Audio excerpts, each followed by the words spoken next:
ಈ ವಯಸ್ಸನ್ನು ತುರ್ಕಿ ಒಂದು ಕೈ ಮುಗಿಬೇಕು. ನನಗೆ 45 ಈಗ.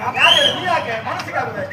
ಈ ವಯಸ್ಸು ಅಂತ ಹೇಳಿದ್ರೆ ನನ್ನ ವಯಸ್ಸು ಸಾಮಾನ್ಯ 15 ರಿಂದ 16 ಇರಬಹುದು. ಈ ವಯಸ್ಸಲ್ಲೇ ಚುರುಕು ಚಟುವಟಿಕೆ ಇರಬೇಕು. 60 ಕಳೆದಲ್ಲ ಗೊತ್ತಾಯ್ತು ನಿಮಗೆ? ಇಲ್ಲ. ಚುರುಕಿಗೆ ಒಂದು ವಯಸ್ಸು ಎನ್ನುವುದು ಉಂಟು ಮಗು. ಗುರುವರಿಯ ನಿನ್ನಲ್ಲಿ ನಾನು ಕಂಡದ್ದೇನು ಗೊತ್ತಾ? ಪ್ರವೇಶ ಮಾಡಿದ್ದು ಇವತ್ತು 60ರ ಅಭಿಮನ್ಯು ಅಂತ ಭಾವಿಸಿಕೊಳ್ಳಬೇಡಿ ಗುರುಗಳೇ. ನಿಮ್ಮನ್ನೆಲ್ಲ ಒಂದು ನೋಡ್ಕೊಳ್ಬೇಕಲ್ಲ ಪುಣ್ಯಾತ್ಮ. ನನ್ನ ನೋಡ್ಕೊಳ್ಳಿಕ್ಕೆ ನಾನು ನಿಮ್ಮ ಪಕ್ಷದಲ್ಲಿ ಇದ್ದಲ್ಲ, ನನ್ನ ಪಕ್ಷವೇ ಬೇರೆ.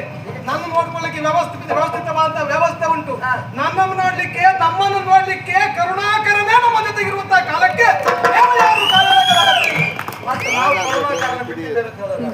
ನಾನು ಹೇಳಿ ನೀವು ಬಿಟ್ಟಿದ್ದು ನನ್ನ ಮಾತಿನ ಅರ್ಥ ನೀವು ಹಾಗೆ ಭಾವಾರ್ಥ ಅರ್ಥ ಮಾಡಿಕೊಳ್ಳಿ.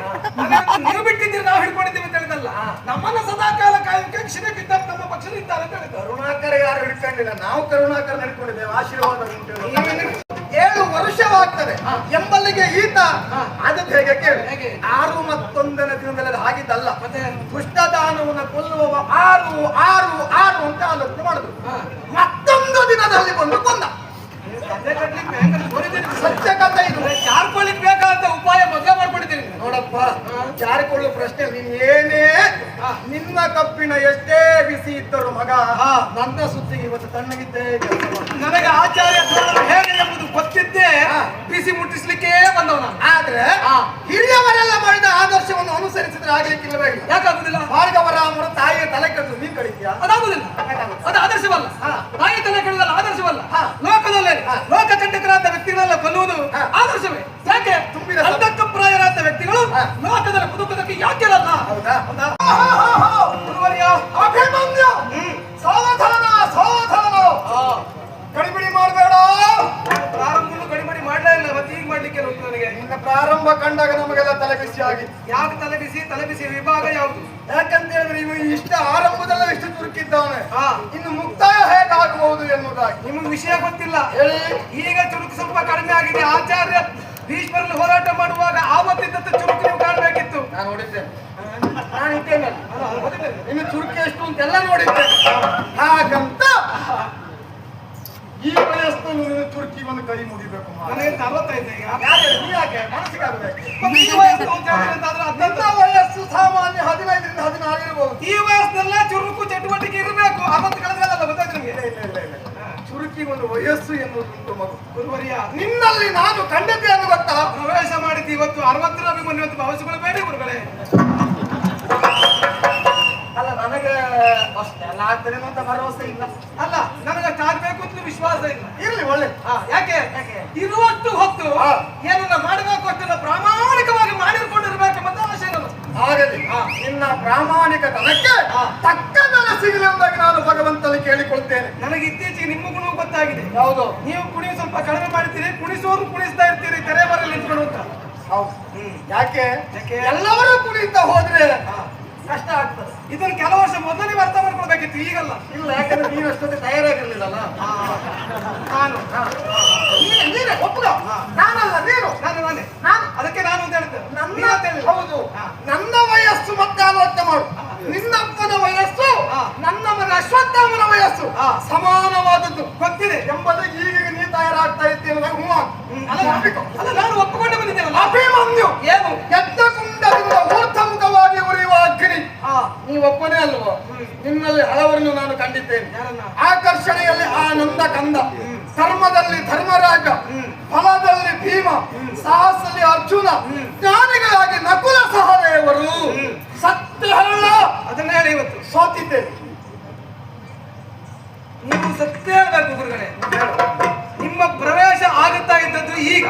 ಅಂದ್ರೆ ನನ್ನ ನಿಮ್ಮ ಸಮ್ಮುಖದಲ್ಲಿ ನೋಡ್ತಾ ಇದ್ದೇನೆ. ಇದರಾದದ್ದು ಈಗ ಪ್ರಥಮ ಪ್ರವೇಶ ಆದ ಮರುಕ್ಷಣದಲ್ಲಿಯೇ ನನಗೂ ನಿಮಗೂ ಶರಪ್ರಯೋಗವಾಗಲಿಲ್ಲ, ಎಂತದ್ದು ಆಗಲಿಲ್ಲ.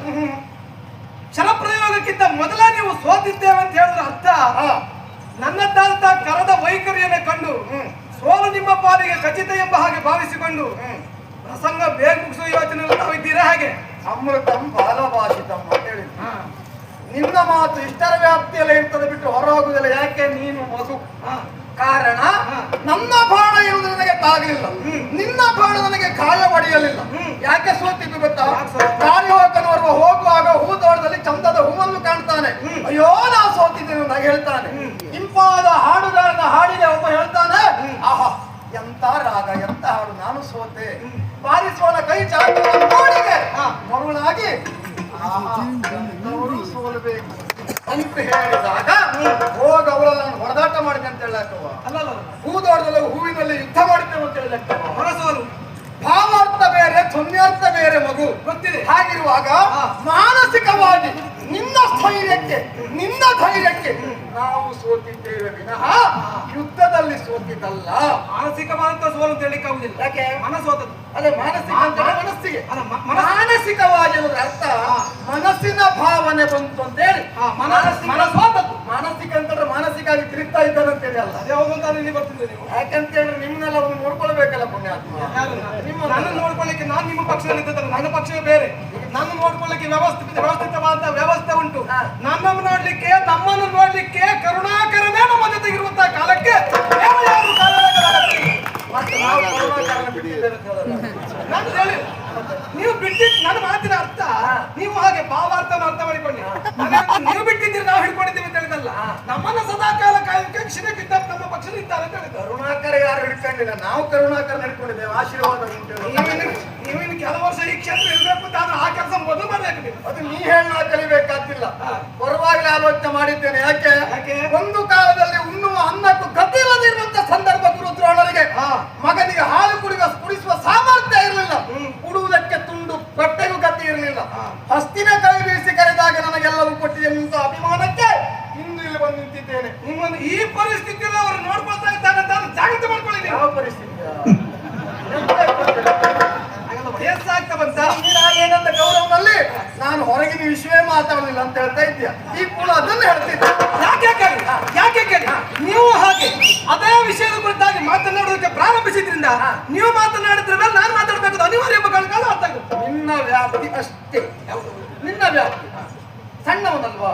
ನಮ್ಮ ವ್ಯಾಪ್ತಿ ದೊಡ್ಡದ್ದು. ಮಾತಾಡಬಹುದು. ನಾವೆಲ್ಲ ಹಾಗೆ ನಮಗೆಲ್ಲ ದೊಡ್ಡವರ ಆದರ್ಶ ಗುರುಗಳೇ. ನೀವೆಲ್ಲ ಹಾಕಿ ಕೊಟ್ಟಂತ ದಾರಿಯೇ ನಮಗೊಂದು ದಾರಿ ದೀಪ. ನೀವು ಆಗಾಗ ವ್ಯಾಪ್ತಿ ಬಿಟ್ಟು ಮಾತಾಡ್ತಾ ಇದ್ದರಿಂದ ಈ ಕ್ಷೇತ್ರದಲ್ಲಿ ಮಾತಾಡ್ಲಿಕ್ಕೆ ನೀವು ಸಂಪೂರ್ಣವಾದ ಸ್ವಾತಂತ್ರ್ಯವನ್ನು ಕೊಟ್ಟಿದ್ದೀರಿ. ಆದ್ರೆ ನಾನು ಮಾತಾಡ್ತಾ ಇದ್ದೆ. ದೊಡ್ಡವರ ಆದರ್ಶ ನಮಗೆ ಆಚರಣೆಗೆ ಅನುಕೂಲ. ಹಿರಿಯವರ ಮಾತು ಕೇಳ್ತೀಯ. ಖಂಡಿತ ಯುದ್ಧ ಬೇಡ, ಮನೆಗೆ ಹೋಗು. ನೀವೊಂದು ಕೆಲಸ ಮಾಡಿ, ಮನೆಯಲ್ಲರಿಗಿದೆ ಪಾಠ ಮಾಡಿ. ನಾನು ಮನೆ ಹೋಗ್ತೇನೆ. ಈಗ ಮನೆಯಲ್ಲಿ ಇಲ್ಲ, ಎಲ್ಲ ಇರುವುದು ಶಿಬಿರದಲ್ಲಿ ನಾವು. ಅಲ್ಲಲ್ಲ, ಈಗ ನೀವು ಕೆಲಸ ಮಾಡ್ಬೇಕಂತ ಕೇಳಿ ನೀವು ಮನೆಯಲ್ಲಿದ್ದುಕೊಂಡು ನನಗೆ ಈ ಪಾಠ ಮಾಡಿ ನಾನು ಕೇಳ್ತೇನೆ. ಅದು ಬಿಟ್ಕೊಂಡು ಯುದ್ಧ ಕ್ಷೇತ್ರದಲ್ಲಿ ಪಾಠ ನಾನಿಗೆ ಮಾಡುವುದೇನೋ. ನೀನು ಯಾವ ಗುರುಮಠದಲ್ಲೂ ಕಲಿತೆ, ಯಾವ ಗುರುಕುಲದಲ್ಲಿ ಕಲಿತೆ, ಎಲ್ಲೂ ಕಲಿಲಿಲ್ಲ. ಸಾತ್ಯಕಿ, ಮಾವಕೃಷ್ಣ, ಅಪ್ಪ ಪಾರ್ಥ ನಿಮಿತ್ತ ಮಾತ್ರ ಬಿಟ್ಟು ನೀನು ಹುಟ್ಟಿನಿಂದಲೇ ಎಲ್ಲ ಕಲ್ತ್ಕೊಂಡು ಬಂದಿದ್ದೇನೆ. ನಮಗೆ ಗೊತ್ತುಂಟು. ಹೌದೌದು. ಮೀನಿನ ಮೊಟ್ಟೆಯಿಂದ ಹೊರ ಬಂದ ಮೊಟ್ಟೆ ಒಂದು ಒಡೆಯುತ್ತಾ ಚಿಕ್ಕ ಮೀನಾಗುತ್ತಾ ಈಜುವುದಕ್ಕೆ ಯಾವ ಮೀನು ಕಲಿಸುವುದಿಲ್ಲ. ಅಗತ್ಯ ಸ್ವಯಂ ಪ್ರೇರಿತವಾಗಿ ಅದು ಈಜುತ್ತದೆ. ಅಭಿಮನ್ಯು ಹಾಗೆ. ಹಾಗಾಗಿ ಒಮ್ಮೆ ಮಾರ್ಮಲೆತ್ತು ಮುಂದೆ ಬಂದಂತಾದರೆ ನಿನ್ನನ್ನು ಎಲ್ಲಿಯಾದ್ರೂ ಕೊಂದೆವು ಅಂತಾದರೆ ವಯೋಮಿತಿಯಲ್ಲಿ ನನ್ನ ವಯಸ್ಸು ನಿನ್ನ ವಯಸ್ಸಿಗೂ ಅಜಗಜಾಂತರ ವ್ಯತ್ಯಾಸ. ಹಾಗಾಗಿ ನೀನು ಶಿಶು ವಯಸ್ಸಲ್ಲಿ ಅಜಗಜಾಂತರ ವ್ಯತ್ಯಾಸ. ಶಿವಾಗಿ ಈಗ ನನ್ನ ತಾವು ಏನಂತ ಭಾವಿಸ್ತೀರಿ? ಶಿಶು. ಕೆಲವು ಸಾರಿ 60 ಕಳೆದ ಮೇಲೆ ಅರೆಮರೆ ಒಂದು ಕರೀತಾರೆ, ಅರಳು ಮರ ಒಂದು ಕರೀತಾರೆ. ನಿಮಗೆ ನಾನು ಹಾಗೆ ಹೇಳಲಿಕ್ಕೆ ಆಗುದಿಲ್ಲ. ಯಾಕೆ ಗೊತ್ತಾ? ನಿನ್ನನ್ನು ಎಲ್ಲಿಯಾದ್ರೂ ಕೊಂದೆವಂತಾದ್ರೆ ಶಿಶುಹತ್ಯಾ ದೋಷ ಜೊತೆಗೆ ಭ್ರೂಣ ಹತ್ಯಾ ದೋಷವು ಬರ್ತದೆ. ಯಾಕೆ? ನಿನ್ನ ಹೆಂಡತಿ ತುಂಬಾ ಗರ್ಭಿಣಿ ಅಂತಲ್ಲ ಮಗ? ಹೌದು, ನನ್ಗೆ ಗೊತ್ತು. ಅಲ್ಲವಾ? ಎಲ್ಲಿಯಾದ್ರೂ ನಿನಗೆ ಗೊತ್ತುಂಟು, ನಿಮ್ಮಿಂದ ಆಗುದಲ್ವಾ? ಎಲ್ಲಿಯಾದರೂ ಅದು ನೀವು ನನಗೆ ನೆನಪಿಸು ಬೇಡ ಅಂತ ಹೇಳಿದ್ದು. ನನ್ನಂತೆ ಗರ್ಭಿಣಿ ನೀವು ಮತ್ತೆ ನೆನಪಿಸಬೇಕಂತ ಕೇಳಿದ್ದೆ. ಅನಿವಾರ್ಯತೆ ಉಂಟು. ಯಾಕೆ ಅನಿವಾರ್ಯತೆ? ಕ್ಷೇತ್ರ ಬೆಳಿಗ್ಗೆ ಆರಂಭ ಆಗಿದ್ದು ಮಧ್ಯಾಹ್ನ ಹೊತ್ತಾಯ್ತಾ ಬಂತು. ನಾವೆಲ್ಲ ಒಂದಿಷ್ಟು ಕುಡಿಯುವುದ ತಿನ್ನುವುದ ವ್ಯವಸ್ಥೆ ಮಾಡ್ತಾ ಇದ್ದೇವೆ. ನೀನು ಏನು ಮುಖ್ಯ ನೋಡಿ. ನಿಮಗೆ ವಿಶ್ವಾಸ ಉಂಟು ಆ ವಿಭಾಗದಲ್ಲಿ. ನನಗೇನು ಕೇಳು, ನಮ್ಮ ಪಕ್ಷ ಜಯಶ್ರೀಯ ಮುಡಿಯನ್ನು ಹಿಡಿದು ಎಳೆದಿರುವ ತನಕ ನಾನು ಏನು ತಿನ್ನುವುದಿಲ್ಲ, ಏನು ಕುಡಿಯುವುದಿಲ್ಲ. ಇವತ್ತು ನಾನು ಬರೀ ಹೊಟ್ಟೆಯಲ್ಲೇ ರಂಗ ಪ್ರವೇಶ ಮಾಡಿದ್ದೀನಿ ಎಂಬುದಕ್ಕೆ ಅನುಮಾನವೇ ಇಲ್ಲ. ಆಗಲಿ, ನಮ್ಗೆ ಬೇಸರ ಏನು ಗೊತ್ತಾ? ಕೊನೆಗೂ ಬರೀ ಹೊಟ್ಟೆಯಲ್ಲಿ ನಿನ್ನನ್ನು ಕಳಿಸ್ಬೇಕಾಗ್ತದಲ್ಲ. ಅದಾಗುದಿಲ್ಲ. ಕಾರಣ ಏನು ಗೊತ್ತಾ? ಯಾಕೆ? ಭ್ರೂಣ ಹತ್ಯೆ ದೋಷ ನನ್ನ ಪಾಲ. ಅಯ್ಯೋ, ನನ್ನ ಗಂಡನನ್ನು ಕೊಂದ್ರಲ್ಲ ಗುರುಗಳಿಂದಾಗಿ ಹೊಟ್ಟೆಯನ್ನು ಪಡೆದುಕೊಂಡರೆ ಅಲ್ಲಿ ಆ ಭ್ರೂಣ ಎಂದು ನಾಶವಾದರೆ ನಾನು ಬರೀ ಹೊಟ್ಟೆಯಲ್ಲಿ ಹೋಗುದಿಲ್ಲ. ಯಾಕೆ? ಹಸಿದ ಹೊಟ್ಟೆಯಲ್ಲಿ ಬಂದಿದ್ದೇನೆ. ಯಾಕೆ? ಜಯಸಿರಿ ಎಂಬಂತ ಆ ಹಸಿವನ್ನ ನಿವಾರಿಸಿಕೊಳ್ಳಬೇಕಲ್ಲ, ಆ ಜಯಸಿರಿ ಎಂಬಂತ ಆಹಾರವನ್ನು ಹೊಟ್ಟೆ ತುಂಬಾ ತುಂಬಿಸಿಕೊಳ್ಳೋಕೆ ಬೇಕಾಗಿ ನಾನು ಬರೀ ಹೊಟ್ಟೆಯಲ್ಲಿ ಬಂದದ್ದು. ಆಗಲಿ ನಿನ್ನ ಬರೀ ಹೊಟ್ಟೆಗೆ ನಾನು ಹೊಟ್ಟೆ ತುಂಬಿಸ್ತೇನೆ. ಈಗ ಯುದ್ಧ ಬೇಡ, ಹೋಗು ನೀನು ಸಣ್ಣವ ಶಿಶುತನದಲ್ಲಿ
ಎಲ್ಲಿಂದ 14 ವರ್ಷದವರೆಗೆ ಶಿಶು. ನನಗೆ ಚೋಯಿಸಿ ಕಾಲದಲ್ಲಿ 16. ಹಾಗಾದ್ರೆ ಶಿಶು ಮತ್ತೆ ಪದಪ್ರಯೋಗ ಅನ್ವಯವಾಗ್ತದೆ. ನನ್ನ ವಯಸ್ಸಿಗೆ ನೀನು ಶಿಶುವೆ. ನಿಮ್ಮ ವಯಸ್ಸಿನ ಮುಂದೆ, ನಿಮ್ಮ ಅನುಭವದ ಮುಂದೆ, ನಿಮ್ಮ ಯೋಗ್ಯತೆ ಮುಂದೆ ನಾನು ಶಿಶು ಅಂತ ಒಪ್ಪಿಕೊಳ್ತೇನೆ ಅಲ್ವಾ? ಹಾಗಂತ ನಾನು ಆಡುವುದು ಬಾಲ ಭಾಷೆ ಅಲ್ಲ. ನನ್ನದಂತ ಬಾಲತನವೆಂಬುದು ಯುದ್ಧ ಕ್ಷೇತ್ರದಿಂದ ಅಲ್ಲ. ಮಾಡುವಂತ ಯುದ್ಧದಲ್ಲಿ ಕರದ ಚಮತ್ಕೃತಿ ಏನು ಎಂಬುದಲ್ಲ ಅವರವರಿಗೆ ತೋರಿಸಿಕೊಟ್ಟವರಿದ್ದೇನೆ ಎಂಬಲ್ಲಿಗೆ ನಿಮ್ಮ ಲೆಕ್ಕಂತೇನೆ. ಏನು ಶಿಶುತನದಲ್ಲಿ ದೊಡ್ಡ ದೊಡ್ಡ ಕೆಲಸ ಮಾಡಿದಂತಹ ಅದಾದ ವ್ಯಕ್ತಿಗಳು ಹಾಗೆ ಶಿಶುತನದಲ್ಲಿ ಶಂಬರಾಸುರನ್ನು ಕೊಂದವ ನನ್ನ ಮಾವನ ಮಗ ಸ್ಮರ ಮಗ. ಮನ್ಮಥನಿಗೆ ಇವನನ್ನು ಕೊಲ್ಲುವಾಗ ಎಷ್ಟು ವರ್ಷವಾಗಿತ್ತು? ಎಷ್ಟು ವರ್ಷ ಆಗಿತ್ತು? ನೀನಲ್ಲ ಕೇಳುದು. ಶಿಶುತನ. ರಾಸಲೀಲೆಯಲ್ಲಿ ಆತ ಕ್ರೀಡಿಸ್ತಾ ಇರ್ತಾನಂತಾದ್ರೆ ಆತ ಶಿಶುವ? ಹೇಳಿ, ಶಿಶುವ ಅಲ್ಲ ಅಲ್ವಲ್ಲ? ಹಾಗೆ ಆ ಸಂದರ್ಭದಲ್ಲಿ ರತಿಯೊಟ್ಟಿಗೆ ರಾಸಲೀಲೆಯಲ್ಲಿ ಇರುವ ಸಂದರ್ಭ ತಾನವ ಕಂಡು ಅವನಲ್ಲಿ ಯುದ್ಧಕ್ಕೆ ಬಂದಂತೆ. ಹಾಗಿರುವಾಗ ಆತ ಶಿಶುವ? ಬಿಡಿ, ಇನ್ನೊಂದು ಕತೆ. ತಾರಕಾಸುರನನ್ನು ಕೊಂದವ 6 ದಿನದಿ ಘೋರ ದೈತ್ಯನು ಶಿರವ ಮರಿದ ಮಯೂರ ವಾಹನ ಎಂಬ ಹಾಗೆ ಲೋಕದಲ್ಲಿ ಭಗವತ್ ಭಕ್ತರೆಲ್ಲ ಭಜನೆ ಮಾಡಿ ಹಾಡ್ತಾ ಇದ್ದಾನೆ. ಎಷ್ಟನೇ ವರ್ಷದಲ್ಲಿ 6 ದಿವಸ. ಅಷ್ಟು ಸಣ್ಣ ವಯಸ್ಸು ನನಗಲ್ಲ ಗುರುಗಳೇ. ಮಗು, ತಾರಕಾಸುರ ವರ ಪಡೆದದ್ದು ಹೇಗೆ? ಪಂಕ್ತಿ ಮುಖದಲ್ಲಿ ಹೇಗೆ? ಹರಗಿರಿಜೇರಿಂದ ನನ್ನ ಪಾಲಿಗೆ ಹುಟ್ಟಿದ ಮಗುವಿನಿಂದ ಸಾವು.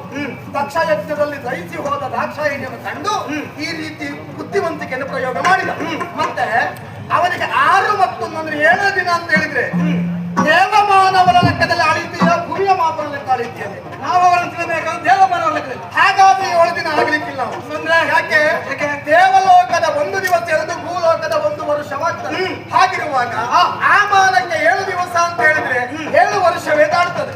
ಹಾಗಿರುವಾಗ ಇವ ಸಣ್ಣವ ಅಂತ ಒಪ್ಲಿಕ್ಕೆ ಆಗುದಿಲ್ಲ.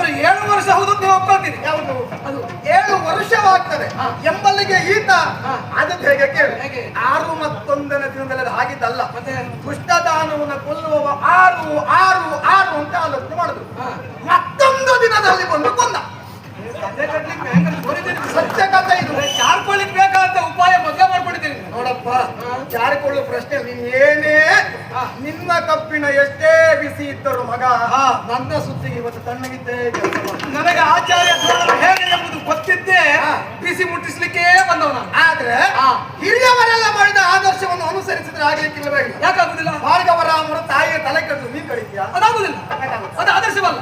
ತಾಯಿ ತಲೆ ಕಡಿದಲ್ಲ ಆದರ್ಶವಲ್ಲ. ಲೋಕದಲ್ಲಿ ಲೋಕಕಂಟಕರಾದ ವ್ಯಕ್ತಿಗಳೆಲ್ಲ ಕೊಲ್ಲುವುದು ಆದರ್ಶವೇ? ಯಾಕೆ? ತುಂಬಿದ ಅಂತಃಪ್ರಾಯರಾದ ವ್ಯಕ್ತಿಗಳು ಲೋಕದಲ್ಲಿ ಬದುಕುವುದಕ್ಕೆ ಯಾಕೆಲ್ಲ? ಹೌದಾ? ತುಂಬಿದ ಸಭೆಯಲ್ಲಿ ಸೀರೆ ಎಳೆಯುವಂತ ಸಂದರ್ಭ ಅಕ್ಷಯಾಂಬರ ಯಾರೋ ಕೊಟ್ರಂತೆ. ಯಾರೋ ಮಗ? ಶ್ರೀಕೃಷ್ಣ ಪರಮಾತ್ಮ. ಈಗ ವಯಸ್ಸಿನಲ್ಲಿ ಕೃಷ್ಣ ಪರಮಾತ್ಮನಿಂದ ಹಿರಿಯವ ನಾನಿದ್ದೇನೆ ಅಲ್ಲ ಭೀಷ್ಮಾಚಾರ್ಯ ಇದ್ದಾರೆ, ಅವರು ಕೊಡುವುದಕ್ಕೆ ಹೋದ್ರ? ಯಾಕೆ?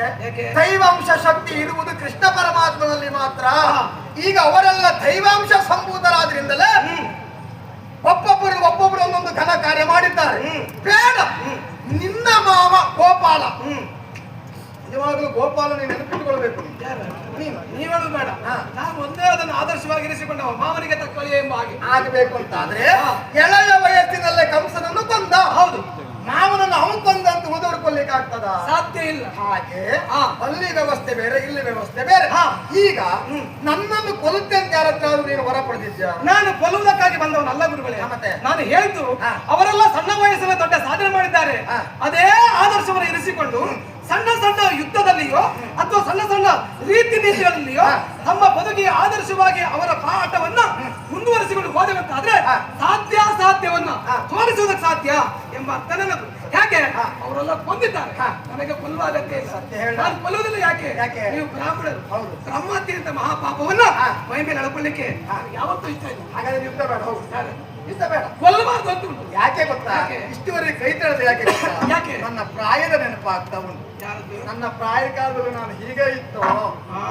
ಅಲ್ಲ, ಹೌದೌದು, ನಾ ಹೇಳಿದ್ರೆ ಕುಂಕುಮ ಹಾಕ್ಬೇಕು, ನೀವ್ ಹೇಳಿದ್ರು ಕುಂಕುಮ ಹಾಕ್ಬೇಕಲ್ಲ. ಹೌದು ಅಂದ್ರೆ ಅಲ್ಲ ಅಂತ ಹೇಳಲ್ಲ, ಕುಂಕುಮ ಮಾತಾಡ್ಬೇಡ.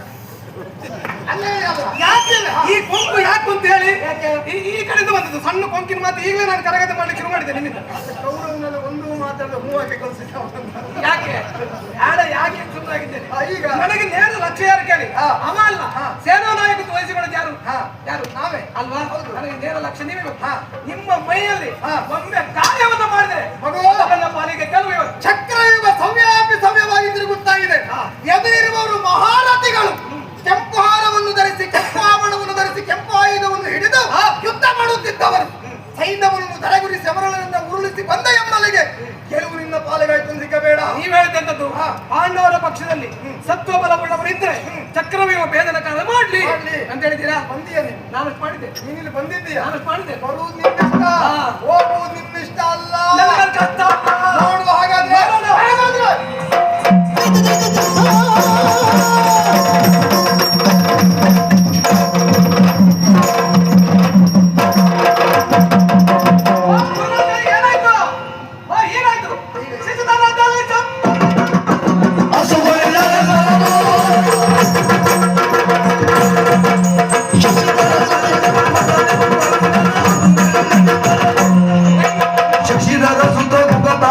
ದೈತ್ಯನ ತೊಲಗಿಸಲೇ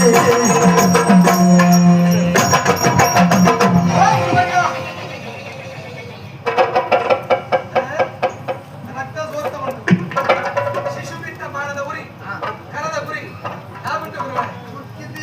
ಆಕ್ಷೇಪ ಮಾಡುವುದಕ್ಕೆ ದಾರಿ ಹೋಗಲು ಆಕ್ಷೇಪ ಮಾಡ್ತಾರೆ. ಈ ಚುಟ್ಟು ಹೇಗೆ ಹಾಗೆ ನಿನ್ನ ಅಪ್ಪನ ಸಿದ್ಧ ಮಾಡಿದ್ ನಾವೇ. ನೀವು ಹೇಳ್ಕೊಳ್ಳಿಕ್ಕೆ ಒಂದು ವಿಷಯ ಸಿಕ್ಕಿತ್ತು ನಿಮಗೆ. ಅಲ್ಲಲ್ಲ, ಎಲ್ಲ ಲೋಕವೇ ಹೇಳಬೇಕು, ಹಾಗೆ ಮಾಡಿದ್ದೇನೆ. ನೀವು ಸಿದ್ಧಪಡಿಸಿದ್ದೀರಿ, ಹಾಗಂತ ನಾನ್ ನಿಮ್ಮಿಂದ ಕಲೀಲಿಲ್ಲ, ನನ್ನ ಅಪ್ಪನಿಂದ ಹೆಚ್ಚಿದ್ರೆ ನಾನು ಕಲೀಲಿಲ್ಲ. ನೀ ನನ್ನಿಂದ ಕಲೀಲಿಲ್ಲ, ನಿನ್ನ ಅಪ್ಪನಿಂದಲೂ ಹೆಚ್ಚು ಕಲೀಲಿಲ್ಲ. ಮನಸ್ಸು ಮಾಡ, ನನಗೂ ಕಲಿಸ್ತೀಯಾ? ಸಂದರ್ಭ ಬಂದ್ರೆ, ಅದಕ್ಕೂ ಅವಕಾಶ ಬಂದ್ರೆ ಕಲಿಸ್ತೇನೆ. ಯಾವುದು ಇದು? ಯುದ್ಧ ಕ್ಷೇತ್ರ. ಇಲ್ಲಿ ತಂದೆ ಮಗ ಮಾವ ಅಳಿಯ ಎಂಬಂತ ಸಂಬಂಧಕ್ಕೆ ಅವಕಾಶವಿಲ್ಲ. ಮಧ್ಯಾಹ್ನ ಹೊತ್ತು ನಿತ್ಯ ಕರ್ಮಾದಿಗಳನ್ನು ಪೂರೈಸಿ ಕಾಯ್ತಾ ಇದ್ದೀನಿ. ನೀವು ಸಂಜೆ ಬಂದ್ರೆ ಮಾಡ್ತೀರಾ, ಬೆಳಿಗ್ಗೆ ಮಾಡ್ತೀರಾ, ಮಧ್ಯಾಹ್ನ ಮಾಡ್ತೀರಾ, ಸಾಯಂಕಾಲ ಮಾಡ್ತೀರಾ? ಸಿಗಲ್ಲ, ಒಂದು ದಿವಸ ಬಿಡುದಿಲ್ಲ, ಒಂದೊತ್ತು. ಈ ತಿರುಗಾಡ್ತಾ ಇರ್ಬೇಕು, ನಮ್ ಕಷ್ಟ ಆಗಿಲ್ಲ. ಹೌದಾ? ನಾವು ತಿರುಗಾಡೋದಿದ್ರೆ ಈಗಲೂ ಅದನ್ನ ಯಥಾವತ್ತಾಗಿ ಮಾಡುತ್ತಿದ್ದೇನೆ. ಮಾಡಿ ಮತ್ತೆ ನನ್ನನ್ನ ಕರೀರಿ, ಕಾಯ್ತಾ ಇರ್ತೇನೆ.